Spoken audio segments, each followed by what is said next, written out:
નમસ્કાર દર્શક મિત્રો, સમાચાર ઇન ભરૂચમાં હું ડિમ્પલ પંડ્યા આપનું હાર્દિક સ્વાગત કરું છું. આપ જોઈ રહ્યા છો સમાચાર ઇન ભરૂચ.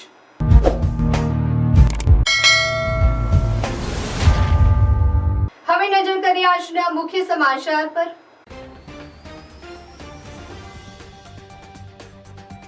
ભરૂચ જિલ્લામાં એક દિવસના વિરામ બાદ ફરી વરસાદી માહોલ. હાંસોટમાં 2 ઇંચથી વધુ વરસાદ.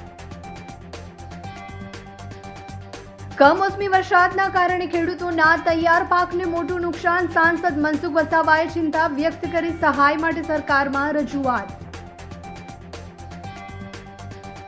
ઇન્સ્ટ્રુમેન્ટ ઓફ એક્સેશન તથા સરદાર પટેલની ઐતિહાસિક ભૂમિકાનું જીવંત પ્રદર્શન થશે. સ્ટેચ્યુ ઓફ યુનિટી ખાતે રાજવી વારસાને જીવંત કરતા પ્રોજેક્ટનો શિલાન્યાસ પીએમના હસ્તે કરાશે.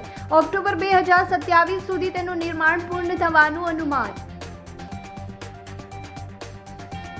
અંકલેશ્વરની રાજપીપળા ચોકડી નજીકથી દારૂ ભરેલ કાર ઝડપાઈ. ₹1.42 લાખનો દારૂ અને કાર મળી ₹8 લાખથી વધુનો મુદ્દામાલ જપ્ત. અંકલેશ્વરની ડીસીબી બેંકના મેનેજરે નકલી સોનું ગીરવે મુકાવી ₹16.81 લાખનું કૌભાંડ. પોલીસે લોન લેનારા 2 ગ્રાહકોની ધરપકડ કરી. મુખ્ય સૂત્રધાર ફરાર.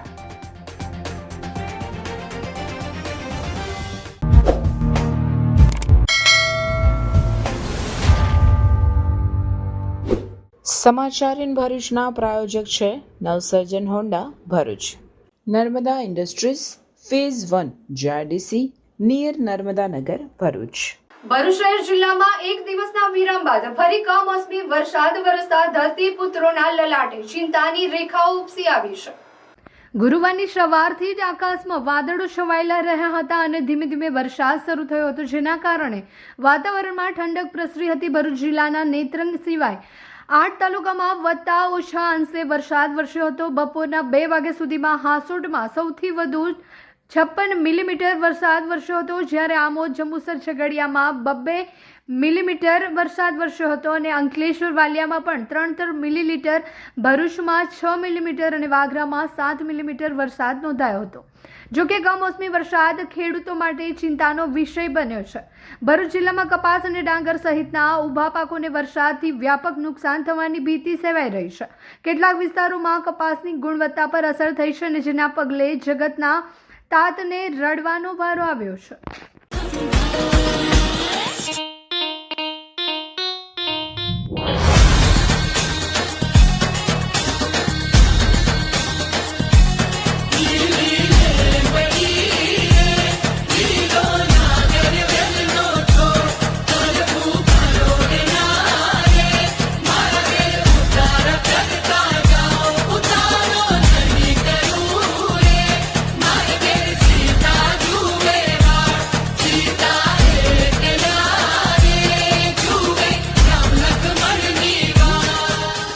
ભરૂચ જિલ્લામાં કમોસમી વરસાદની આકાશી આફતના કારણે ખેડૂતોના તૈયાર પાકને ભારે નુકસાન થયું છે, જેના પગલે ભરૂચના સાંસદ મનસુખ વસાવાએ ચિંતા વ્યક્ત કરી સહાય માટે રજૂઆત કરી છે. સાંસદ મનસુખ વસાવાએ જણાવ્યું હતું કે છેલ્લા 6 મહિનામાં વરસેલા કમોસમી વરસાદના કારણે ખેતરમાં ઊભો પાક બરબાદ થયો છે. માવઠામાં મોટાભાગના ખેડૂતોનો ખરીફ પાક નિષ્ફળ ગયો છે. પાક નિષ્ફળ જવા ઉપરાંત પશુઓ માટેનો સૂકો ઘાસચારો પણ પલળીને નાશ થયો છે, જેનાથી ખેડૂતોનું આર્થિક બજેટ પણ ખોરવાઈ ગયું છે.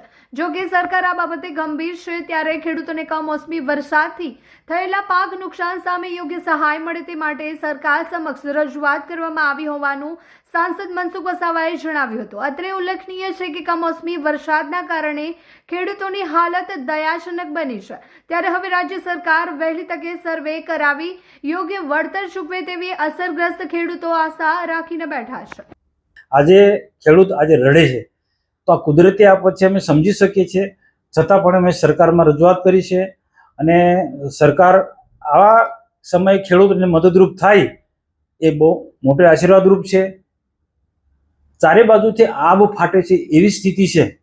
અમે સમજીએ છીએ કે આ સંજોગોમાં સરકાર માટે પણ ખૂબ મુશ્કેલ કામ છે કે ચારે બાજુથી કોઈ ને કોઈ રીતે આર્થિક રીતના સરકારને નુકસાન થઈ રહ્યું છે. રોડ રસ્તા વધુ પાણી પડવાના કારણે એ તૂટી ગયા છે.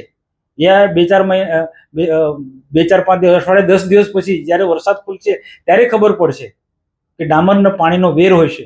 રોડ રસ્તા પણ ભયંકર તૂટી ગયા છે, ઘણી બધી રીતના નુકસાન થયું છે. તો છતાં પણ આની વચ્ચે રહીને સરકાર આવા ખેડૂતોને કોઈ ને કોઈ રીતના મદદરૂપ થાય અને આવનારો શિયાળુ પાક કંઈક સારી રીતના એ પકવે, કારણ કે ચોમાસું પાક તો બિલકુલ ફેલ ગયો છે.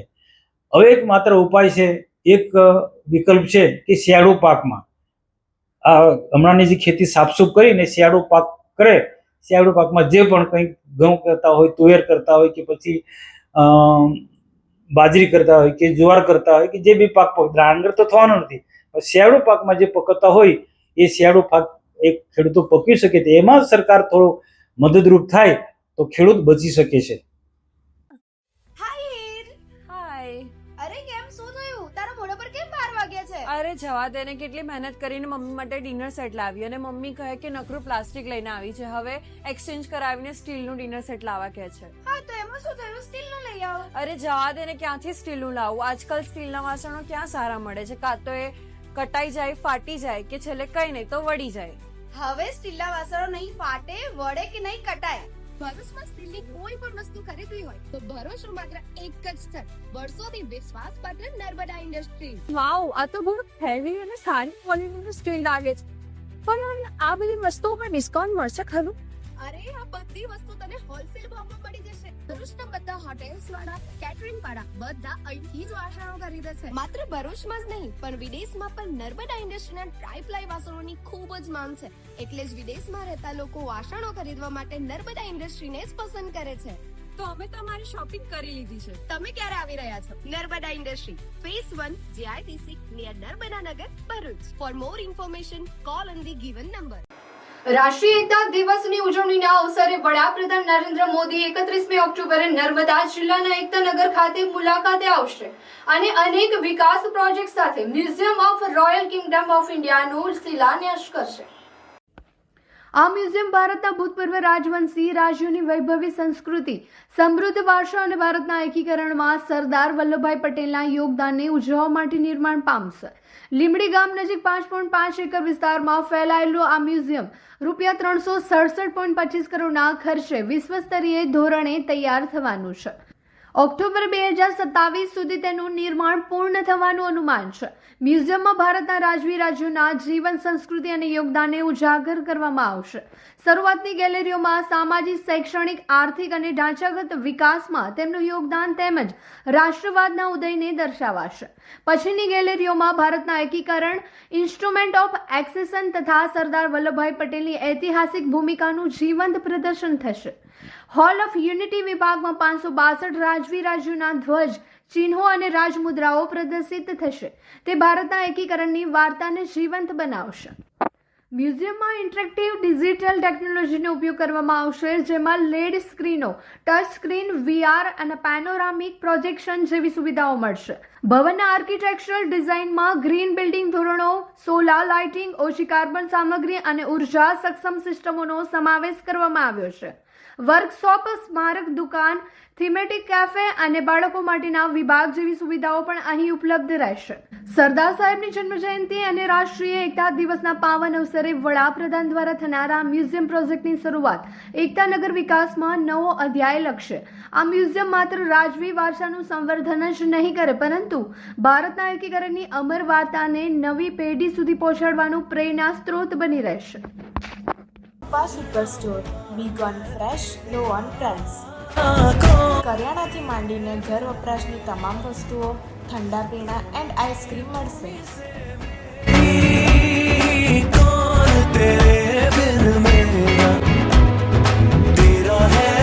તો કરી લો દિવાળીની ખરીદી.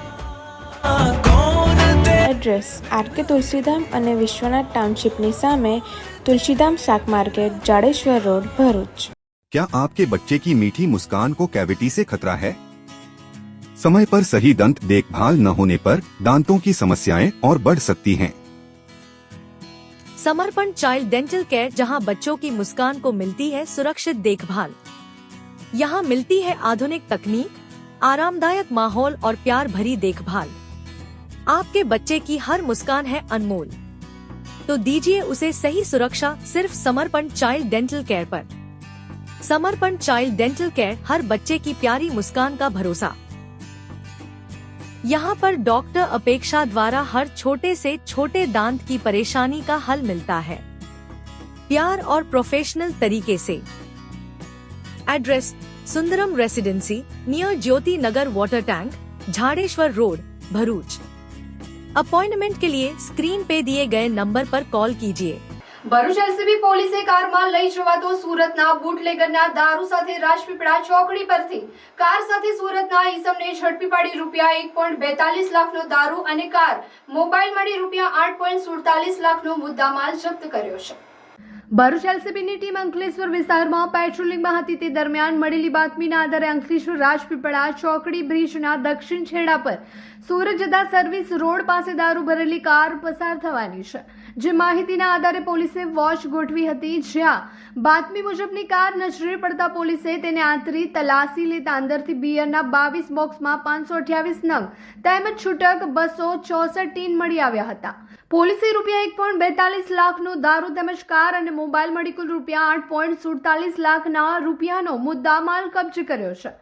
તેમજ કાર ચાલક મૂળ સુરતના કઠોદરાના નીતિન પાટણવાડિયાની ધરપકડ કરી તેની પૂછપરછ કરતા દારૂ ઓલપાડના દિવેશ ઉર્ફે દેવા મારવાડીનો હોવાની કબૂલાત કરી હતી, જે આધારે પોલીસે દેવા મારવાડીને વોન્ટેડ જાહેર કરી દારૂનો જથ્થો ક્યાંથી લાવ્યો અને અંકલેશ્વરમાં કોને પહોંચાડવાનો હતો કે કેમ તે અંગે વધુ તપાસ હાથ ધરી જીઆઈડીસી પોલીસ મથકે ફરિયાદ નોંધાવી છે।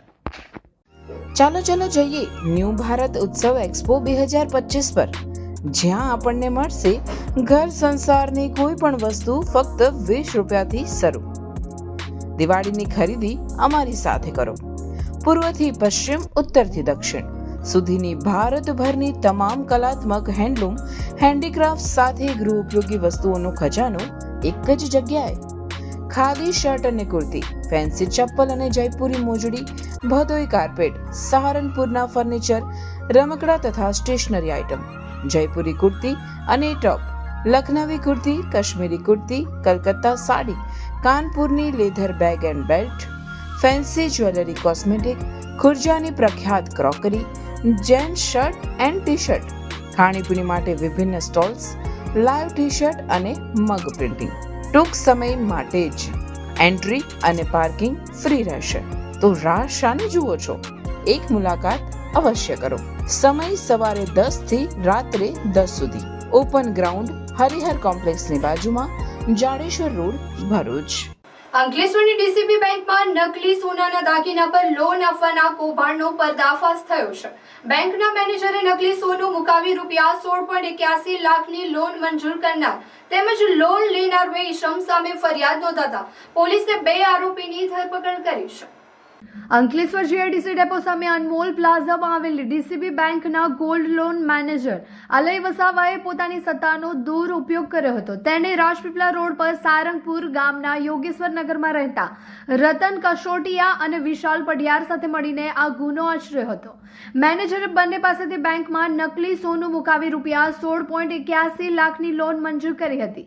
આ કૌભાંડનો પર્દાફાશ માર્ચ મહિનામાં થયેલા ઓડિટ દરમિયાન થયો હતો, જ્યારે મૂકેલું સોનું નકલી હોવાનું બહાર આવ્યું ત્યારે બેંક મેનેજર જય મોદી દ્વારા અંકલેશ્વર બી ડિવિઝન પોલીસ મથકે ગોલ્ડ લોન ડિપાર્ટમેન્ટના મેનેજર અને લોન લેનાર બંને ઇસમો સહિત ત્રણેય સામે છેતરપિંડીની ફરિયાદ નોંધાવી હતી। પોલીસે આ મામલામાં લોન લેનાર બંને આરોપીની ધરપકડ કરી છે, જો કે મુખ્ય સૂત્રધાર હજુ ફરાર છે।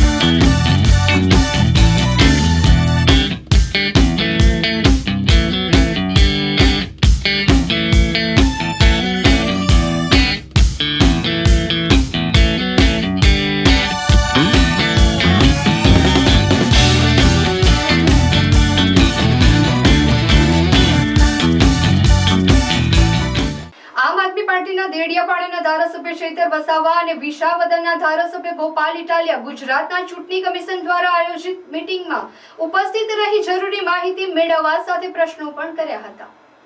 ગોપાલ ઇટાલિયાએ જણાવ્યું હતું કે આજે કનિષ્ઠ મતદાર યાદી સુધારણા કાર્યક્રમની મીટિંગમાં તમામ પક્ષ ઉપસ્થિત રહ્યા હતા. ગુજરાતના 5,81,00,000 કરતાં વધુ મતદારોની મતદાર યાદી સુધારણા કાર્યક્રમ હાથ ધરવામાં આવશે. આ મતદાર યાદીની અંદર મૃત્યુ પામેલા મતદારો, સ્થળાંતર થયેલા મતદારો, અન્ય રાજ્યોમાંથી આવેલા મતદારો, ડુપ્લિકેટ મતદારો તમામને આઈડેન્ટિફાઈ કરી મતદાર યાદી સુધારણા કાર્યક્રમ કરવાનો આ કાર્યક્રમ છે, જેની અંદર આમ આદમી પાર્ટીની પ્રતિનિધિ તરીકે ચૈતર વસાવાના નેતૃત્વમાં અમે જોડાયા છે. ખૂબ ઊંડાણપૂર્વક ચર્ચા સંવાદ થયો છે. ધારાસભ્ય ગોપાલ ઇટાલિયાએ વધુમાં જણાવ્યું હતું કે રાજકીય પક્ષોની સહકારની પણ ચૂંટણી કમિશને અપેક્ષા રાખી છે, પરંતુ આ મતદાર યાદી સુધારણા કાર્યક્રમને આમ આદમી પાર્ટી ખૂબ સારી રીતે સહયોગ આપી કોઈ પણ મતદાર છૂટી ન જાય, કોઈ પણ પ્રકારનું મતદારનું નામ મતદાર યાદીમાંથી કપાઈ ન જાય, કોઈ પણ મતદારનું નામ હટાવી દેવામાં નહીં આવે એ પ્રકારની ખાસ કાળજી રાખશે. આમ આદમી પાર્ટી વોટ રક્ષકની આખી ટીમ ઊભી કરી આમ આદમી પાર્ટીના એક કાર્યકર્તાને જવાબદારી સોંપી કોઈ પણ પ્રકારે જનતાનો મત કપાઈ જાય નહીં, ખોટા મતદારોના નામ મતદાર યાદીમાં ચઢાવી દેવામાં આવે નહીં તેની ખાસ કાળજી રાખીશું. અને આ મતદાર યાદી ઘનિષ્ઠ સુધારણા કાર્યક્રમની અંદર પૂરી ગંભીરતાથી અને પૂરી તાકાત સાથે જોડાય અમે સહયોગ કરીશું. અમે જનતાને પણ અપીલ કરીએ છીએ કે તમે સજાગ રહેજો, આમ જનતાને જાગવાનું છે. આમ આદમી પાર્ટીના સહયોગથી આ મતદાર યાદીમાં 18 વર્ષથી ઉપરના દરેક મતદારનું નામ આવી જાય એનો અમે પ્રયત્ન કરીશું. તો આમ આદમી પાર્ટીએ પૂરી રીતે તૈયારી કરી અને આજની મીટિંગમાં મહત્વની 2-4 બાબતોનો પ્રશ્ન ઉઠાવ્યો છે, જેમાં અમારા નેતા ચૈતરભાઈએ એક મહત્વની વાત રજૂ કરી કે ચૈતરભાઈ અને ગામડાના વિસ્તારોની અંદર અનેક લોકો શહેરોમાં માઇગ્રેટ થઈને રહે છે. એમનું ગામડાની મતદાર યાદીમાં પણ નામ છે, શહેરોની મતદાર યાદીમાં પણ નામ છે. તો આ SIR કર્યા પછી 2 માંથી એક જ જગ્યાએ નામ રાખવા માટે શું વ્યવસ્થા છે? તો ચૂંટણી પંચ પાસે એનો કોઈ જવાબ નથી. એવો એક બીજો પ્રશ્ન પૂછવામાં આવ્યો કે ગુજરાત ઇન્ડસ્ટ્રીયલ સ્ટેટ છે, ઔદ્યોગિક રાજ્ય હોવાના કારણે ગુજરાતના લગભગ જિલ્લાઓની અંદર GIDC અને મોટી મોટી કંપનીઓ અને મોટા મોટા ઉદ્યોગો છે. આ ઉદ્યોગો કંપનીઓમાં ઉત્તર પ્રદેશ, રાજસ્થાન, બિહાર કે અલગ અલગ રાજ્યો, મધ્યપ્રદેશના માણસો ત્યાં મજૂરી કરે છે. એ મજૂરી કરતા લોકોના હજારોની સંખ્યામાં નામ મતદાર યાદીમાં ભાજપ દ્વારા નાખી દેવામાં આવ્યા છે. અને ચૂંટણી ટાણે કંપનીના માલિકોને દબાવીને એ મજૂરોના મત ભાજપની અંદર જાય એવી વ્યવસ્થા આખા ગુજરાતમાં ઊભી કરેલી છે. અમે આજે ચૂંટણી પંચને પ્રશ્ન પૂછ્યો કે ઉત્તર પ્રદેશની મતદાર યાદીમાં પણ નામ હોય અને રાજકોટની GIDC માં રહેતા મજૂરનું નામ રાજકોટમાં પણ હોય તો બંને નામ ચેક કેવી રીતે કરશો? આ પ્રશ્નનો ગુજરાતના ચૂંટણી પંચ પાસે હાલમાં કોઈ જવાબ નથી કે આવું ચેક કેવી રીતે કરવાનું. અમે પૂછ્યું કે કરોડો રૂપિયાનો ખર્ચો કરીને, હજારો માનવ કલાકો બગાડીને આખા રાજ્યનું વહીવટી તંત્ર આની અંદર લાગી જવાનું છે. એક એક માણસ લાઈનમાં ઉભો રહેવું પડશે. ગરીબ હશે, મજૂર હશે, અભણ હશે, અશક્ત હશે, અપંગ હશે, બીજી ત્રીજી રીતે જે લોકો હશે બધા ખૂબ હેરાન થશે. અને આટલું બધું કર્યા પછી પણ જો રાજ્યનું ચૂંટણી પંચ કે કેન્દ્રનું ચૂંટણી પંચ ડબલ વોટરને પકડી નહીં શકે કે બિહારમાં પણ નામ હોય અને રાજકોટમાં પણ નામ હોય, અથવા તો જુનાગઢમાં પણ નામ હોય અને અમદાવાદમાં પણ નામ હોય, જો એને પકડી નહીં શકાય ડબલ વોટરને, તો પછી આટલી મોટી પ્રક્રિયા કરવી જોઈએ નહીં. મેં પુરાવા તરીકે મારા હાથમાં એક પુરાવો છે. આ પુરાવો મેં રજૂ કર્યો. આ બે ફોટો ઢાંકી દઉં છું. આ ફોટો ગુજરાતમાં એક મહિલાનો છે. આ મહિલાનું નામ એક જ મકાનમાં 3 વખત નોંધાયેલું છે. પોતાના ઘરમાં 3 વખત આ બેન મતદાર છે. એક મહિલાનો આ ચૂંટણી કાર્ડ લઈને મેં રજૂ કર્યું અને ચૂંટણી પંચના જે મેન સાહેબો હતા એને જોઈને ખાલી મારી સામે સ્માઇલ કરી. એની પાસે કોઈ જવાબ જ નથી કે ગોપાલ ઇટાલિયાનો 3 વખત મતદાર યાદીમાં નામ છે. એ જ ફોટો પણ એનો, એ સરનામું પણ એનું, એ ઘર નંબર પણ એનો, અને 3 વખત મત એને અધિકાર મત આપવાનો મતદાર યાદી પ્રમાણે મળ્યો. તો આખી SIR ની જે પ્રક્રિયા થઈ રહી છે એની અંદર આમ આદમી પાર્ટીને તમામ સૈનિકોને સૂચના આપવાની છે આવનારા દિવસોમાં કે આપણે બધાએ મત રક્ષક બનવાનું છે. અને મત રક્ષક બની ગુજરાતમાંથી એક પણ માણસની વોટ ચોરી ન થઈ જાય, વોટ કાપી ન જાય ભાજપ, એના માટેની પૂરતી કાળજી રાખવાની છે. ગામડે ગામડે એક એક વ્યક્તિ સુધી પહોંચી દરેકનું નામ નવી મતદાર યાદીમાં આવી જાય એ માટેની અમારી પૂરી તૈયારી છે. ભાજપને જે પ્રયત્ન કરવા એ કરી લે, પણ આ વખતે એનું હારવાનું ફરજિયાત છે, કેમ કે આ વખતે આમ આદમી પાર્ટી બેઠી છે. આમ આદમી પાર્ટી છે ત્યાં સુધી કોઈ પણ પ્રકારની ગેરરીતિ થવા નહીં દઈએ. SIR નો હેતુ એવો હોવો જોઈએ કે જે મૃત્યુ પામે એમનું નામ કમી કરવાનું હોય, કોઈ ડુપ્લિકેટ હોય એનું નામ કમી કરવાનું હોય, કોઈ નવા પરણીને આવે એનું નામ ઉમેરો કરવાનો હોય, કે કોઈને 18 વર્ષ પૂર્ણ થતા હોય, દેશનો નાગરિક હોય, તો એને નામ ઉમેરીને એને મતદાનનો અધિકાર આપવાની એવી એસઆઈઆરની જોગવાઈ હોય છે. ત્યારે બંધારણીય સંસ્થા હોવા છતાં ચૂંટણી પંચ દ્વારા કોઈ પણ જાતના લેખિત ખુલાસાઓ વગર, કોઈ પણ જાતની વ્યવસ્થાઓ વગર, કોઈના દબાણમાં આવીને એ લોકોએ બારોબાર એસઆઈઆરનો પ્રોગ્રામ બનાવીને ગુજરાતની જનતાને હેરાન કરવાનું નક્કી કર્યું હોય એવું અમને લાગે છે. આજની મિટિંગમાં અમે ખૂબ જ ગંભીર હતા. સમયસર અમે મિટિંગમાં ગયા, બેઠા અને મુખ્ય ચૂંટણી અધિકારીને અમે સવાલ કર્યા કે અત્યારે 21 વર્ષ દરમિયાન અત્યાર સુધીમાં કોઈ પણ આવી પ્રક્રિયા કરવાની થતી હતી, મતદાર યાદીની સુધારણાની વાત હતી, ત્યારે બીએલઓ રૂટિન પ્રક્રિયા પ્રમાણે જાય અને કાયમ એ સુધારા વધારા થતા હતા અને એને ચૂંટણી પંચ એને માન્યતા પણ આપે છે. ત્યારે આજે એવી તો શું જરૂર પડી કે ગુજરાતમાં એસઆઈઆર લાગુ કરવી પડી તાબડતોડ? તો એનો જવાબ ચૂંટણી પંચ પર આજે પણ નથી. બીજો એક ગંભીર સવાલ એ ઉપસ્થિત થયો છે કે જે લોકો માનો કે બિહાર, યુપી અને મધ્યપ્રદેશ, રાજસ્થાનથી ગુજરાતમાં ધંધા અર્થે આવેલા છે અને ત્યાં ટૂંકા ગાળાનો એમનો વસવાટ છે, કોઈ વર્ષથી રહે છે, કોઈ 2 મહિનાથી 6 મહિનાથી, તો એમનો ત્યાં પણ ચૂંટણી કાર્ડ છે. તો શું આપણે અહીંયા એમનું ફોર્મ ભરવાનું છે? એમને અહીંયા મતદાતા બનાવવાના છે? કેટલાક લોકોના તો ચૂંટણી કાર્ડ પણ બની ગયા છે. તો એમનું શું કરવાનું છે? એમનો ત્યાંનો ડેટા મળશે કે કેમ? તો ચૂંટણી પંચ પર એનો કોઈ જવાબ નથી. એ જ પ્રકારે એમણે કીધું કે 2002ની યાદીને મેન્શન કરવાની છે. કેટલાક વિસ્તારો એવા છે જે બીજા રાજ્યોના બોર્ડરને અડીને આવેલા છે, બોર્ડર વિલેજો છે. એમને ત્યાં મહારાષ્ટ્રની કેટલીક બહેનો પરણીને આવે છે, કેટલાક મધ્યપ્રદેશથી, કેટલીક રાજસ્થાનથી, અને એમની યાદી બીજા રાજ્યોની છે. તો આપણે એમની યાદી સાથે કઈ રીતના મેન્શન કરી શકીશું? એમના માતા પિતા, એમના દાદી દાદાને કઈ રીતના યાદી મેન્શન કરીશું? ત્યારે એનું કોઈ સોફ્ટવેર છે, એની કોઈ ટેકનિકલી કોઈ પ્રાવધાન છે? તો ચૂંટણી પંચ પર એનો કોઈ જવાબ નથી. એ જ પ્રકારે 1 મહિનાની આ પ્રક્રિયા છે. 5,08,39,000 મતદાતાઓને ફોર્મ ભરાવાના, એમના પુરાવા મેળવવાના અને યાદી બનાવવાની 1 મહિનાની પ્રક્રિયા છે. ત્યારે શું 1 મહિનાની અંદર આ પ્રક્રિયા પૂર્ણ થઈ જશે? શું એમના પર એટલું પ્રાવધાન છે, એટલા સાધનો છે, એટલા લોકો છે? તો ચૂંટણી પંચ પર એની કોઈ વ્યવસ્થાઓ નથી. હાલના તબક્કામાં જે પ્રકારે દિવાળી બાદ આદિવાસી વિસ્તારોમાં ગરીબ લોકો પોતાના જીવન નિર્વાહ માટે, કેટલાક તો પોતાના પરિવાર સાથે સૌરાષ્ટ્રમાં જતા હોય છે, સુગર મિલોમાં જતા હોય છે, કંપનીઓમાં જતા હોય છે, શહેરોમાં કામ કરવા માટે જતા હોય છે, ત્યારે એ લોકો ઘરે તાળું મારી દે છે. તો આવી પરિસ્થિતિમાં બીએલઓ ઘરે જશે અને ઘરનું તાળું હશે તો શું બીએલઓ એમને ઘરે બોલાવશે? શું એમના જ્યાં મજૂરીએ ગયેલા છે એમના માલિકો ઘરે મોકલશે? એમનું ભાડું કોણ આપશે? અને એ લોકોને ત્યાં રજા પાડશે અઠવાડિયા, તો ફરી એમને મજૂરી મળશે કે ફરી બોલાવશે કે કેમ? એના માટે શું પ્રાવધાન છે? ત્યારે ગુજરાતના ચૂંટણી પંચ પર એનો જવાબ નથી. સાથે સાથે જે પ્રકારે આવનારા દિવસોમાં સ્થાનિક સ્વરાજની ચૂંટણીઓ છે, હમણાં જાન્યુઆરીમાં ગુજરાતમાં 15 મહાનગરપાલિકાઓ અને નગરપાલિકાઓ, સાથે સાથે 32 જિલ્લા પંચાયતો, 250 તાલુકા પંચાયતોની મુદત પૂરી થાય છે. અને આ યાદીનો કાર્યક્રમ 7 ફેબ્રુઆરી 2026માં આખરી યાદી આ લોકો પ્રસિદ્ધ કરવાના છે. તો શું આટલા સમય સુધી મુદત પૂરી થયા બાદ વહીવટદારો નિમણૂક કરવામાં આવશે? તો ચૂંટણી આયોગ પાસે એની કોઈ માહિતી નથી કે જે યાદી ફ્રીઝ કરી છે એના પર ચૂંટણી કરવાના છો, કે એસઆઈઆર દ્વારા નવી યાદી તૈયાર થવાની છે એના પર ચૂંટણી કરવાના છો? એ ચૂંટણી આયોગ પર એની કોઈ માહિતી નથી અને કોઈ જવાબ નથી. ત્યારે સવાલ એ ઊભો થાય છે કે ચૂંટણી મતદાર યાદી એના સુધારા વધારાના કાર્યક્રમો દર 3 મહિને થાય જ છે. તો સરકારને એવી શું જરૂર પડી કે એસઆઈઆર લાવવી પડી અને પ્રજાના ટેક્સના કરોડો રૂપિયા, લાખો માનવ કલાકો બગાડવાની સરકારને એવી શું જરૂર પડી?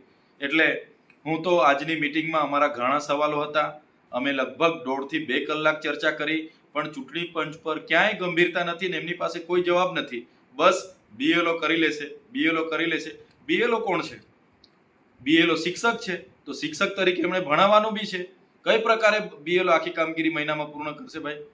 અને મને તો દેશ જ છે, આમાં જે લોકો ગામથી બહાર રોજગારી માટે જાય છે, મજૂરી માટે જાય છે, એવા લોકો 20 થી 25% લોકોના ફોર્મ ભરાવાના નથી, એ લોકોના ડોક્યુમેન્ટ પુરાવા મળવાના નથી, અને એવા લોકોને મતદાનનો અધિકાર છીનવાઈ જવાનો છે.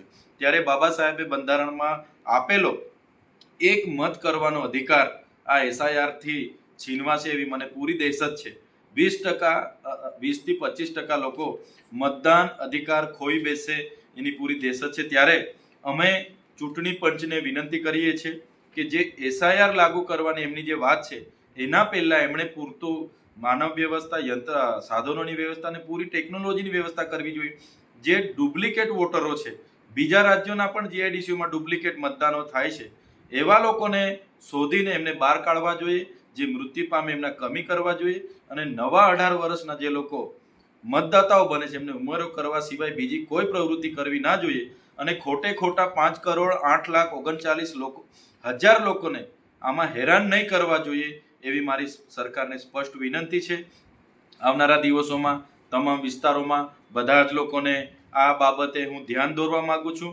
બધા ખૂબ જ ગંભીરતાપૂર્વક આને લેજો, નહીં તો તમારો જે મત આપવાનો અધિકાર છે એ આવનારા દિવસોમાં કેટલાક લોકોના ઈશારે આ ચૂંટણી પંચ છીનવી ના લે એની પૂરી તકેદારી ગુજરાતની જનતા રાખજો એવી બધાને મારી નમ્ર અપીલ છે. Happy Diwali everyone. એક્ઝિક્યુટિવ કાર્સમાં તમારું સ્વાગત છે. આજે અમારી પાસે આવી છે બ્રાન્ડ ન્યૂ કિયા સેલ્ટોસ, જેની ઉપર અમારે કરવાનું છે PPF, પેઇન્ટ પ્રોટેક્શન ફિલ્મ કહેવાય છે. પ્રિઝમેક્સ કંપનીનું PPF કરીશું. આની પર 190 માઇક્રોન્સનું છે, મેડ ઇન જર્મન પ્રોડક્ટ છે, અને one of the best paint protection treatment છે. જેમ કે તમારી ગાડી ઉપર નોર્મલ સ્ક્રેચથી પ્રોટેક્શન તો કરે છે, બટ સાથે સાથે એ હાર્ડ સ્ક્રેચથી પણ પ્રોટેક્શન કરે છે. જેમ કે કોઈ તમારી કારની ઉપર કીથી યા સ્ટોનથી કોઈ સ્ક્રેચ કરી દે છે, તો એ તમારા ઓરિજિનલ પેઇન્ટને ડેમેજ નથી થવા દેતું. એ કદાચ થાય તો તમારું PPF ડેમેજ થાય. So one of the best solution છે. નોર્મલ સ્ક્રેચ જેવા કે આવે છે તો એ સેલ્ફ ફિલિંગ હોય છે, જેવું તમારી સનલાઇટની અંદર કાર આવશે તો ઓટોમેટિક હીલ થઈ જશે. સો બેઝિકલી જોવા જઈશું તો આ one of the best paint protection treatment છે for dark shade car and light shade car માટે. સો તમારે પણ જો તમારી કારમાં કરાવવું હોય તો તમે અમારો કોન્ટેક્ટ કરી શકો છો. આ અમારો પ્રોજેક્ટ નંબર 520 છે, 520 છે, જેમાં અત્યાર સુધી ભરૂચ જિલ્લાની અંદર સૌથી વધુ કાર PPF કરી ચૂક્યા છે. 10 વર્ષનો અનુભવ છે, તો તમે ફીલ ફ્રી અમારો કોન્ટેક્ટ કરી શકો છો એક્ઝિક્યુટિવ કાર્સમાં. Thank you. ભરૂચ APMC માર્કેટની હાલત છેલ્લા કેટલાય સમયથી કફોડી બની ગઈ છે. ખેડૂતોને તેમના માલના યોગ્ય ભાવ નથી મળતા, સુવિધાનો અભાવ છે અને વ્યવસ્થાપન સંપૂર્ણપણે નિષ્ફળ સાબિત થયું હોવાના આક્ષેપ સાથે ભરૂચ જિલ્લા આપ દ્વારા આંદોલનની ચીમકી ઉચ્ચારવામાં આવી છે. ભરૂચ APMCમાં વ્યાપેલ ગંદકીના સામ્રાજ્ય સામે આક્રોશ વ્યક્ત કરી આપ જિલ્લા પ્રમુખ પિયુષ પટેલ દ્વારા આગામી 10 દિવસમાં આ ગંદકીનું સામ્રાજ્ય દૂર ના થયું તો APMC ઓફિસનો ઘેરાવો કરવાની ચીમકી ઉચ્ચારવામાં આવી છે. જ્યારે મહાપંચાયત યોજવા માટે જઈ રહી છે સુરેન્દ્રનગર ખાતે 31 ઓક્ટોબર, ત્યારે આજરોજ ભરૂચ APMC માર્કેટમાં પણ આમ આદમી પાર્ટીની ટીમ દ્વારા અમે અહીંયા જ્યારે આવ્યા છે ત્યારે અહીંયા નજર આવે છે કે અહીંયા જે પાછળની જે ગંદકી છે, આ ગંદકી આ APMCના જે સંચાલક છે, જે ચેરમેન છે, એ લોકોને દેખાતી નથી. વેપારીઓ પાસેથી ભાડા લે છે, વેપારીઓ પાસેથી દુકાનોના પૈસા લે છે, કરાડ ઉપર એ લોકો પાસેથી પૈસા લે છે, ખેડૂતો પાસેથી પૈસા વસૂલવામાં આવે છે. અહીંયાથી અવર જવર કરતી ગાડીઓ ઉપર પણ અમુક વખતે અહીંયાથી પૈસા ઉઘરાવવામાં આવે છે. તો APMCના જે સંચાલકો છે, જે ચેરમેનો બનીને બેઠા છે, જે ભાજપના ખેસ પહેરીને બેઠા છે, એવા લોકોને ધ્યાન દોરવા માંગુ છું કે તમે લોકોના આરોગ્ય સાથે જે ચેડા કરી રહ્યા છો, આ ખૂબ દુઃખની બાબત છે. ભરૂચના APMC માર્કેટની આ હાલત છે. આ એક જગ્યાનો ઢગલો છે. વેપારી જ્યારે અહીંયા આગળ મજબૂરીમાં નાખી રહ્યો છે, તમે યોગ્ય કચરાનો નિકાલ નથી કરી શકતા, ત્યારે જઈને વેપારી અહીંયા આગળ નાખી રહ્યો છે. તો આ APMCના જે સંચાલકો છે, એ લોકોને કહેવા માંગે છે કે વેપારી પાસેથી પૈસા લેતા તમને આવડે છે, દુકાનદારો પાસેથી પૈસા લેતા આવડે છે, તો આ સાફ સફાઈ કરવાની જવાબદારી પણ આ APMCના જે ચેરમેન છે, જે સંચાલકો છે, એ લોકોની છે. જો આગામી 10 દિવસની અંદર આ જે કંઈ પણ ગંદકી છે આ દૂર કરવામાં ન આવી તો ભરૂચ એપીએમસીની અંદર જેવી રીતે સુરત આમોદ પોલીસ સ્ટેશનના ધારના ગુનામાં છેલ્લા 19 વર્ષથી નાસ્તા ફરતા મેવાતી ગેંગના આરોપીને હૈદરાબાદ ખાતેથી ભરૂચ ક્રાઇમ બ્રાન્ચે ઝડપી પાડ્યો છે. રાજ્યના દરેક જિલ્લામાં લાંબા સમયથી નાસ્તા ફરતા ટોપ 10 આરોપીને પકડી પાડવા માટે વિશેષ ડ્રાઈવ હાથ ધરવામાં આવી છે. જે અનુસંધાને ભરૂચ એલસીબીની ટીમે ટેકનિકલ સર્વેલન્સ અને હ્યુમન ઇન્ટેલિજન્સના આધારે સતત તપાસ હાથ ધરી હતી. તપાસ દરમિયાન જાણવા મળ્યું હતું કે આમોદ પોલીસ મથકમાં નોંધાયેલા ધારના ગુનામાં નાસ્તો ફરતો આરોપી અસલમ ધનમત મેવાતી છેલ્લા ઘણા વર્ષોથી તેલંગાણા રાજ્યના મેડાચલ જિલ્લાના માલકજગીરી તાલુકાના કુલતરુ ગામે કોન્ટ્રાક્ટ હેઠળ જેસીબી ડ્રાઈવર તરીકે કામ કરી રહ્યો છે. મળેલ બાતમીના આધારે એલસીબીની ટીમ તાત્કાલિક હૈદરાબાદ પહોંચી આરોપીને વોચ રાખી ઝડપી પાડ્યો હતો. પૂછપરછ દરમિયાન આરોપીએ આમોદ પોલીસ સ્ટેશનના દાળના ગુનામાં પોતાની ધરપકડ બાકી હોવાની કબૂલાત કરી હતી. ક્રાઇમ બ્રાન્ચે ક્રિમિનલ પ્રોસિજર કોડની સંલગ્ન કલમ હેઠળ કાર્યવાહી કરી આરોપીને આમોદ પોલીસના હવાલે કર્યો છે. સાગબારા તાલુકા તથા દક્ષિણ ગુજરાતના આદિજાતિ વિસ્તારોમાં વસવાટ કરતા અનુસૂચિત જનજાતિ નાગરિકોને જાતિ દાખલા મેળવવા ગંભીર તકલીફો પડી રહી છે. આ બાબતે અનેક વિસ્તારોમાંથી રજૂઆતો મળતા પ્રદેશ કોંગ્રેસ મહામંત્રી સંદીપ માંગરોલાએ કાર્યવાહીની માંગ કરી છે. ગુજરાત પ્રદેશ કોંગ્રેસ સમિતિના મહામંત્રી સંદીપ માંગરોલાએ જણાવ્યું છે કે સાગબારા તાલુકો મહારાષ્ટ્ર રાજ્યની સરહદ સાથે જોડાયેલો હોવાથી ઘણા પરિવારોના લગ્ન સંબંધો મહારાષ્ટ્ર રાજ્ય સાથે બનેલા છે. મહારાષ્ટ્રમાંથી વહુને લગ્ન કરીને લાવવામાં આવે છે, પરંતુ ગુજરાતમાં સ્થાયી થયા પછી તેમને સ્થાનિક તંત્ર દ્વારા જાતિ દાખલા આપવામાં આવતા નથી. તંત્રના કેટલાક અધિકારો દ્વારા અનાવશ્યક પુરાવાઓની માંગણી કરવામાં આવે છે અને કેટલાક કિસ્સાઓમાં ભ્રષ્ટાચારના આક્ષેપો પણ સામે આવ્યા છે, જેના કારણે વાસ્તવિક આદિજાતિ પરિવારોને ભારે તકલીફ અને અન્યાય ભોગવવો પડે છે.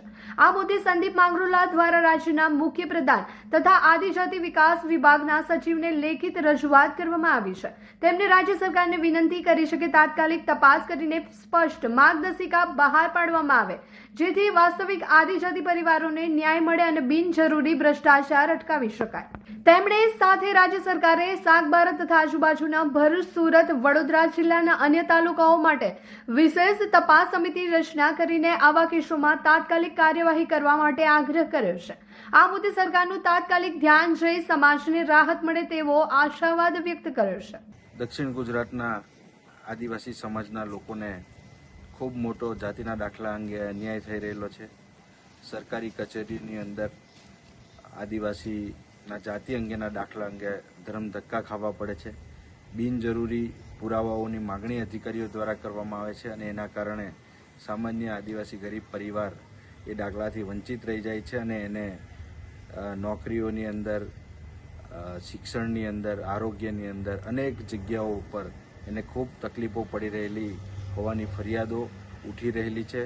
હાલમાં જ નર્મદા જિલ્લાના સાગબારા તાલુકાના જે સરહદી વિસ્તારના ગામડાઓ છે ત્યાંના આદિવાસી વિસ્તારના લોકોની પણ ફરિયાદ મળી છે કે આ વિસ્તારની અંદર જે મહારાષ્ટ્રની બોર્ડરમાંથી લગ્ન કરી અને જે કન્યાઓ આ વિસ્તારની અંદર આવે છે એને પણ જાતિના દાખલાઓ મેળવવામાં ખૂબ મોટી તકલીફ પડી રહી છે અને આનો ફાયદો ઉઠાવી અને સરકારી અધિકારીઓ જે છે એ ખૂબ મોટા પાયે ભ્રષ્ટાચાર પણ આચરી રહેલા છે અને સાચા આદિવાસીઓ આ દાખલાથી વંચિત રહી જાય છે. ત્યારે આવનારા દિવસોમાં જો સરકાર આ બાબતે કોઈ પગલાં નહીં ભરે તો આ આંદોલન ઉગ્ર સ્વરૂપ ધારણ કરશે અને ટૂંક જ સમયની અંદર આ અંગે આદિવાસી સમાજની ભવ્ય જાગૃતિ માટેની એક રેલીનું પણ ભરૂચ અને નર્મદા જિલ્લાની અંદર આયોજન કરવા માટેનું પ્લાનિંગ ચાલી રહેલું છે. આ અંગે માનનીય મુખ્યમંત્રી શ્રી અને ટ્રાઇબલ ડિપાર્ટમેન્ટના સેક્રેટરી શ્રીને, કમિશનર શ્રીને પણ વાકેફ કરવામાં આવેલા છે. આવનારા દિવસોમાં આ અંગે શું સમાધાન સરકાર દ્વારા લાવવામાં આવે છે એની રાહ જોઈ અને આગળનો કાર્યક્રમ નક્કી થશે. આભાર. શ્રીમદ ભાગવતની 5મા દિવસની કથા, પોથી પૂજન અને શ્રી ગોવિંદ દામોદર સ્તોત્રના ગાનથી આરંભ કરવામાં આવી હતી. શ્રીમદ ભાગવત મહાપુરાણ શ્રી કૃષ્ણ ભક્તિ અને આધ્યાત્મનું ઊંડું જ્ઞાન આપનારો પૂજનીય ગ્રંથ છે, જેને સાંભળવાથી અને સમજવાથી આપણા હૃદયમાં શ્રી કૃષ્ણની ભક્તિનો ભાવ જાગૃત થાય છે. શ્રી કૃષ્ણના સુંદર અને દિવ્ય રૂપ દર્શન કરનારી આંખો પવિત્ર બને છે અને કેવળ કૃષ્ણ દર્શન જ કરે છે. પૂજ્ય ભાઈ શ્રીએ જણાવ્યું છે કે કૃષ્ણ દર્શન કરનારાઓ આધ્યાત્મવાદી બને છે તે ક્યારે પણ આતંકવાદી બનતા નથી. મૂર્તિ પૂજનની સ્પષ્ટતા કરતા તેમણે જણાવ્યું છે કે પરમેશ્વરની ઝંખના જેને છે એવા ભક્તો મૂર્તિને માધ્યમ બનાવીને પરમેશ્વરના ભાવનું પૂજન કરે છે. જેમ કે વાયુદેવનું પૂજન કરવું હોય તો શક્ય નથી, જેથી મૂર્તિરૂપ વાયુદેવનું પૂજન તિલક પૂજન વિધિ કરી શકાય. તેમણે જણાવ્યું છે કે ગંગાજીનું પૂજન ગંગાજળથી પણ કરી શકાય. પૂજામાં પરમેશ્વર પ્રત્યેનો ભાવ અગત્યનો છે. તેમણે જણાવ્યું છે કે પરમેશ્વર માત્ર સુંદર જ નહીં, દયાળુ પણ છે. પ્રકૃતિરૂપ પરમેશ્વરનો આપણા ઉપર ખૂબ જ મોટો ઉપકાર છે. માતા સ્વરૂપે ગર્ભમાં આપણું પોષણ કરે છે અને જન્મ્યા પછી તરસ પહેલા પાણી અને ભૂખ પહેલા ભોજનની વ્યવસ્થા પ્રકૃતિ જ કરે છે, જેથી પ્રકૃતિ રૂપ પરમેશ્વર ખૂબ દયાળુ છે. ભાઈશ્રીઓએ જણાવ્યું છે કે શ્રીમદ ભાગવત કથા પણ શાળા અને ચિકિત્સાલય છે. શાળાઓમાં આજીવિકા અને રોટલા મેળવવા માટેનું જ્ઞાન આપે છે, જ્યારે કથાઓ રોટલાઓમાં રહેલી મીઠાશ માણવાનું જ્ઞાન આપે છે. ચિકિત્સાલયો દેહના રોગની દવા કરે છે, જ્યારે શ્રીમદ ભાગવત જેવી કથાઓ મનોરોગ ભ્રાંતિઓ દૂર કરે છે અને શાંતિ પ્રદાન કરે છે. વધુમાં તેમણે શાંતિ પ્રાપ્ત કરવા માટે ઈચ્છાઓ કામનાઓને ત્યાગવાની સલાહ આપી હતી. કથામાં ઝઘડિયા વિધાનસભાના માનનીય ધારાસભ્ય રીતેશભાઈ વસાવા, દૂધધારા ડેરીના નવનિયુક્ત ડિરેક્ટર પ્રકાશભાઈ દેસાઈ તેમજ ભરૂચ જિલ્લા પંચાયતના પ્રમુખ મહેન્દ્રસિંહ વાસંદિયા તેમજ ગણેશ સુગરના ચેરમેન મહેન્દ્રસિંહ મહેડા, અમદાવાદ અને સુરત શહેરના ઉદ્યોગ ક્ષેત્રના અગ્રણીઓ અને વિશાળ સંખ્યામાં સંતગણો પણ ઉપસ્થિત રહ્યા હતા. 31 ઓક્ટોબરે સરદાર વલ્લભભાઈ પટેલની 150મી જન્મ જયંતિ નિમિત્તે સ્ટેચ્યુ ઓફ યુનિટી ખાતે ગણતંત્ર દિવસની તર્જ પર રાષ્ટ્રીય એકતા પરેડ યોજાશે, જેમાં BSF, CRPF, CISF સહિત અનેક વિવિધ રાજ્યોના પોલીસ દળોની કુલ 16 માર્ચિંગ ટુકડીઓ પોતાના શૌર્યનું પ્રદર્શન કરશે. રાષ્ટ્રીય એકતા પરેડમાં BSF, CRPF, CISF, ITBP અને SSB સહિત કેન્દ્રીય સશસ્ત્ર દળોની 5 અને અન્ય રાજ્યોના પોલીસ દળોની ટુકડીઓ મળી કુલ 16 માર્ચિંગ ટુકડીઓ ભાગ લેશે, જે રાષ્ટ્રીય સુરક્ષાનો સંદેશ આપશે. આ આયોજનનું મુખ્ય આકર્ષણ ભારતીય વાયુસેનાની સૂર્યકિરણ ટીમનો એર શો અને દેશના વિવિધ રાજ્યોની સંસ્કૃતિ દર્શાવતી સુંદર ઝાંખીઓ રહેશે. આ વીરતાપૂર્ણ પરેડ જોવા માટે લગભગ 12,000 જેટલા દર્શકોની વ્યવસ્થા કરવામાં આવી છે. દેશના વિવિધ ભાગોમાંથી આવેલા પ્રવાસીઓ આ ઐતિહાસિક ક્ષણના સાક્ષી બનવા માટે ઉત્સાહિત છે. આ ભવ્ય આયોજન માટે ગુજરાત સરકાર દ્વારા વ્યાપક સ્તરે તૈયારીઓ કરવામાં આવી છે. સહભાગીઓના રહેવા જમવાથી લઈને મુલાકાતીઓના સરળ પરિવહન અને તબીબી સુવિધાઓ સુધીની દરેક વ્યવસ્થા સુનિશ્ચિત કરવામાં આવી છે. એકતાનગરમાં ઉજવાઈ રહેલો રાષ્ટ્રીય એકતા દિવસ માત્ર એક ઉત્સવ નથી, પરંતુ તે દેશની અજોડ એકતા, વીરતા, સમૃદ્ધ સંસ્કૃતિનું પ્રતીક છે. આ કાર્યક્રમ એક ભારત શ્રેષ્ઠ ભારતની ભાવનાને વધુ મજબૂત બનાવશે. સરદાર સાહેબની 150મી જન્મ જયંતિ નિમિત્તે આ પર્વ દરેક ભારતીયના હૃદયમાં રાષ્ટ્રપ્રેમનો નવો સંકલ્પ જગાડીને એક પ્રેરક સંદેશ આપશે. આ વખતની પરેડમાં કુલ 16 કન્ટિન્જન્ટ્સ સમગ્ર દેશના ભાગ લેવાના છે. આ 16 કન્ટિન્જન્ટ્સ પૈકી 5 કન્ટિન્જન્ટ્સ સેન્ટ્રલ આર્મ્ડ પોલીસ ફોર્સની છે, જેમાં BSF, CRPF, CISF, ITBP અને SSBનો સમાવેશ થાય છે. 150મી સરદાર વલ્લભભાઈ પટેલની જે જન્મ જયંતિની જે તૈયારી છે એ પણ જબરદસ્ત ચાલી રહી છે. અહીંયા આપણા પ્રાઇમ મિનિસ્ટર શ્રી નરેન્દ્રભાઈ મોદી જે यहाँ खास एना माटे जे आवी रह्या है, ये भी अगर हो सके तो आप सब आइए देखने को. सरदार वल्लभ भाई पटेल का जो स्टेचू देख करके हम लोग गदगद हो गए हैं. ये गुजरात का जो डेवलपमेंट है वो मोदी जी की देन है. मतलब मोदी जी ने जो किया कोई नहीं करेगा, न किया आज तक किसी ने. ચોરીના 2 ગુનામાં 1 વર્ષથી નાસ્તો ફરતો આરોપી ભરૂચ ક્રાઇમ બ્રાન્ચની ટીમે ઝડપી પાડ્યો છે. ભરૂચ જિલ્લા પોલીસ અધિક્ષક અક્ષયરાજ મકવાણાના માર્ગદર્શન હેઠળ જિલ્લામાં મિલકત સંબંધિત ગુનાઓ પર નિયંત્રણ લાવવા માટે અને વણશોધાયેલા ગુનાઓ શોધી કાઢવા માટે વિશેષ અભિયાન ચલાવવામાં આવી રહ્યું છે. હાલમાં CID ક્રાઇમ અને રેલવે ગુજરાત ગાંધીનગર દ્વારા અપાયેલી 15 દિવસની ડ્રાઈવના અનુસંધાને લોકલ ક્રાઇમ બ્રાન્ચ ભરૂચ દ્વારા સઘન કામગીરી હાથ ધરવામાં આવી છે. તે અંતર્ગત LCBના પોલીસ ઇન્સ્પેક્ટર MP વાળાના માર્ગદર્શન હેઠળ વિવિધ ટીમો દ્વારા હ્યુમન ઇન્ટેલિજન્સ એન્ડ ટેકનિકલ સર્વેલન્સના આધારે નાસ્તા ફરતા આરોપીને પકડવા માટે કાર્યવાહી શરૂ કરાઈ હતી. આ દરમિયાન પોલીસ સબ ઇન્સ્પેક્ટર RK ટોરાણીની ટીમને બાતમી મળી હતી કે અંકલેશ્વર GIDC પોલીસ સ્ટેશનમાં નોંધાયેલા ચોરીના 2 ગુનાનો નાસ્તો ફરતો આરોપી બકો વસાવા વાલિયા ચોકડી ખાતે હાજર છે. બાતમીના આધારે એલસીબી ટીમે ત્વરિત કાર્યવાહી કરીને આરોપીને સ્થળ પરથી ઝડપી પાડ્યો હતો. પૂછપરછ દરમિયાન આરોપીએ ગુનાની કબૂલાત કરી હતી. તેને કાયદાકીય કાર્યવાહી અર્થે અંકલેશ્વર જીઆઈડીસી પોલીસ સ્ટેશનને સોંપવામાં આવ્યો છે. એકતાનગર કેવડિયા ખાતે વિશ્વની સૌથી ઊંચી પ્રતિમા સ્ટેચ્યુ ઓફ યુનિટીને નિહાળવા માટે દેશ વિદેશમાંથી પ્રવાસીઓ મોટી સંખ્યામાં આવી રહ્યા છે. આ દરમિયાન સરદાર પટેલની 150મી જન્મ જયંતિના અવસરે વડાપ્રધાન નરેન્દ્ર મોદી એકતાનગરને અનેક વિકાસ કાર્યો અને પ્રવાસન આકર્ષણોની ભેટ આપશે. આ પ્રસંગે વડાપ્રધાન મોદીના હસ્તે પ્રવાસીઓની સુવિધા માટે નવી 25 ઈ બસોનું લોકાર્પણ કરવામાં આવશે. હાલ એકતાનગરમાં પહેલાથી જ 30 ઈ બસો દોડતી હોવાથી હવે કુલ 55 ઈ બસો પ્રવાસીઓને સેવામાં કાર્યરત રહેશે. આ તમામ ઈ બસો પ્રવાસીઓ માટે મફત મુસાફરી સેવા પૂરી પાડે છે, જેથી એકતાનગરમાં પ્રવાસ વધુ આરામદાયક અને પર્યાવરણ મિત્ર બને. ઉલ્લેખનીય છે કે નવી ઉમેરાયેલી ઈ બસો 9 મીટર લાંબી મિની એસી બસો છે, જે એક વખત ચાર્જ કર્યા પછી 180 કિલોમીટર સુધી દોડી શકે છે. દરેક બસમાં 2 ઇમરજન્સી એક્ઝિટ બારી સાથે દિવ્યાંગજનો માટે ખાસ સુવિધાઓ ઉપલબ્ધ કરવામાં આવી છે. મહિલાઓ માટે અલગથી 4 પિંક બેઠક તૈયાર કરવામાં આવી છે, જેથી તેઓ સુરક્ષિત અને આરામદાયક રીતે મુસાફરી કરી શકે. એકતાનગરમાં ઈ બસોની વધારાની ભેટ સાથે મુસાફરોને વધુ સુવિધાઓ મળશે અને પર્યટન ક્ષેત્રે નવી ઉર્જા સંચરિત થશે. વડાપ્રધાન મોદીના પહેલથી એકતાનગર ટકાઉ વિકાસ અને સ્માર્ટ ટુરિઝમનું જીવંત મોડેલ બની રહ્યું છે. ઉલ્લેખનીય છે કે 5 જૂન 2021ના રોજ વિશ્વ પર્યાવરણ દિવસની ઉજવણીના ભાગરૂપે ભારતના વડાપ્રધાન નરેન્દ્રભાઈ મોદીએ એકતાનગરને ભારતનું પ્રથમ ઈ સિટી બનાવવાની જાહેરાત કરી હતી. તે બાદ વાહન વ્યવહારમાં સ્ટેચ્યુ ઓફ યુનિટી ઓથોરિટી દ્વારા તબક્કાવાર રીતે કચેરીના ઉપયોગ માટે ઈ કાર વાહનો, ઈ રિક્ષા તેમજ 2 તબક્કામાં વધુ 55 ઈ બસો પ્રવાસીઓ માટે સેવામાં મૂકીને પર્યાવરણ જાળવણી માટે આખા દેશને રાહ ચીંધી રહ્યું છે. ગોપાષ્ટમી પર્વ નિમિત્તે ભરૂચ જિલ્લા વિશ્વ હિન્દુ પરિષદ દ્વારા ભરૂચ પાંજરાપોળ ખાતે ગૌપૂજનનું આયોજન કરવામાં આવ્યું હતું. ભરૂચ જિલ્લા વિશ્વ હિન્દુ પરિષદ દ્વારા ભરૂચ પાંજરાપોળ ખાતે ગોપાષ્ટમી નિમિત્તે ગૌ માતાનું પૂજન અર્ચન આરતી કરી ગૌ માતાને ઘાસચારો ખવડાવવામાં આવ્યો હતો. ગૌ પૂજક કૌશિક મહારાજ દ્વારા તમામને મંત્રોચ્ચાર સાથે પૂજા કરવામાં આવી હતી.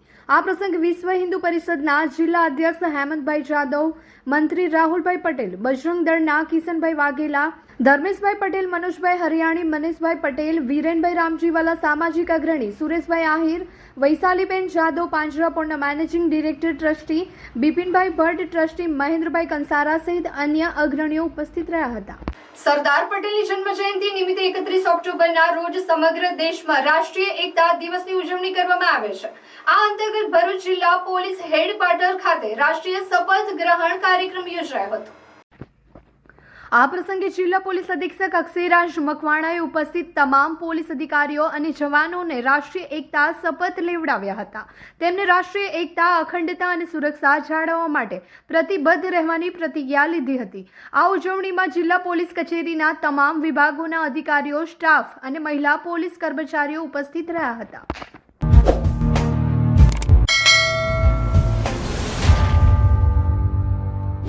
સમાચાર ઇન ભરૂચના પ્રાયોજક હતા Navsarjan Honda, Bharuch, Narmada industries, phase 1, GIDC, near Narmadanagar, Bharuch. સમાચાર પૂર્ણ કરતા પહેલા ફરી એક નજર કરીએ આજના મુખ્ય સમાચાર પર. ભરૂચ જિલ્લામાં એક દિવસના વિરામ બાદ ફરી વરસાદી માહોલ. હાંસોટમાં 2 ઇંચથી વધુ વરસાદ.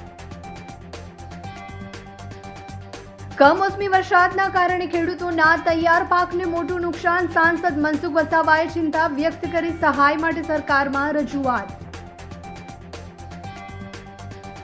ઇન્સ્ટ્રુમેન્ટ ઓફ એક્સેશન તથા સરદાર પટેલની ઐતિહાસિક ભૂમિકાનું જીવંત પ્રદર્શન થશે. સ્ટેચ્યુ ઓફ યુનિટી ખાતે રાજવી વારસાને જીવંત કરતા પ્રોજેક્ટનો શિલાન્યાસ પીએમના હસ્તે કરાશે.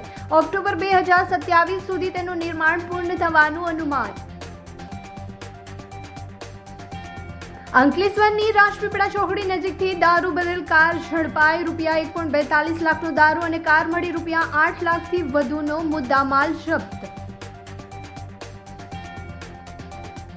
અંકલેશ્વરની ડીસીબી બેંકના મેનેજરે નકલી સોનું ગીરવે મુકાવી ₹16.81 લાખનું કૌભાંડ. પોલીસે લોન લેનારા 2 ગ્રાહકોની ધરપકડ કરી. મુખ્ય સૂત્રધાર ફરાર.